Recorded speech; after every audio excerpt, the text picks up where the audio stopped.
the Venerable Athanasius the Hermit of the Kiev Caves. On December 2nd, Julian calendar, 15 Gregorian calendar, the Church remembers the Venerable Athanasius the Hermit of the Kiev Caves. The name Athanasius comes from the Greek athanásios, meaning immortal, from achako, absence of, and thanatos, death. Curiously, the common modern Greek hypocorism for Athanasius is Thanos, which in the absence of the prefix means perhaps something like mortal. But of course, the prefix is implied. Saint Athanasios lived in the 12th century, perhaps at the time of a relative decline in the orderly life of the monastery at the end of that century. When he died, his body was not buried for 2 days because he was poor. Of course, all monks were meant to be poor. Saint Theodosius instilled a strict rule of non-ownership of material goods when he brought the Studite Typicon to the monastery a century earlier. Nonetheless, it is said that because of the poverty of Saint Athanasius, no one came to bury him until the 3rd day.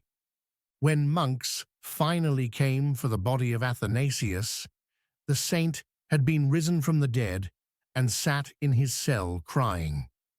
The abbot and monks were astonished and began to pester Saint Athanasius with questions. Athanasius offered to them a very brief exhortation. Obey the abbot in everything, ceaselessly repent and pray, and be buried with the Holy Fathers in the monastery's caves. After saying this, Athanasius went into a cave and spent the next 12 years living as a hermit in silence, praying and fasting, and eating a little bread and some water every other day. Hermitic life was the original style of monasticism established by Saint Anthony in the middle of the 11th century. Some say the year was 1051. Iziaslav, who became the Grand Prince of Kiev for the first time in 1054, he held this title 3 separate times, initially favored Saint Anthony, and even visited him in order to receive his blessing.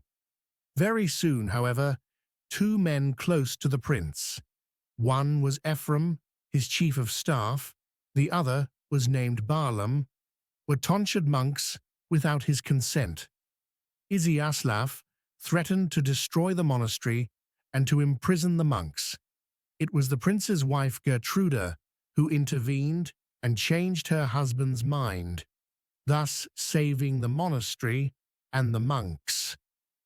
The prince apparently thought to regularize the unruly monks by exerting his authority. He installed monk Barlaam as the first abbot. Barlaam began to build the first monastery structures that were above ground. The second abbot, Saint Theodosius, finished the conversion of the monastery from the hermitic model to the Cenobitic one. Saint Anthony, although he blessed Barlaam's efforts, moved to another set of caves nearby and continued living in hermitage. Monk Ephrem moved to Constantinople. It is said that when Saint Theodosius wanted to compose a rule for the new Cenobitic monastery, it was Ephrem who sent to him a copy of the Studite Typicon, which he had hand-copied in Constantinople. In his absentia, this Ephrem was appointed the Metropolitan of Pereyaslav, a city not far from Kiev, and had to return from Constantinople. Thus, for some time, there existed 2 parallel communities, a Cenobitic one headed by Saint Theodosius and a hermitic one headed by Saint Anthony. Eventually, most likely due to Prince Iziaslav's continued animosity, Saint Anthony was forced to leave Kiev in 1069, and the hermitic community ceased to exist. Even though the community had a brief revival when Saint Anthony returned sometime in 1073, he soon died, and the 2 communities were joined together into one. Share Phroneo. Last but not least, you too can be a part of a community, the community of Phroneo supporters. The monthly subscription is only $5. Even the Venerable Athanasius might have been able to afford it.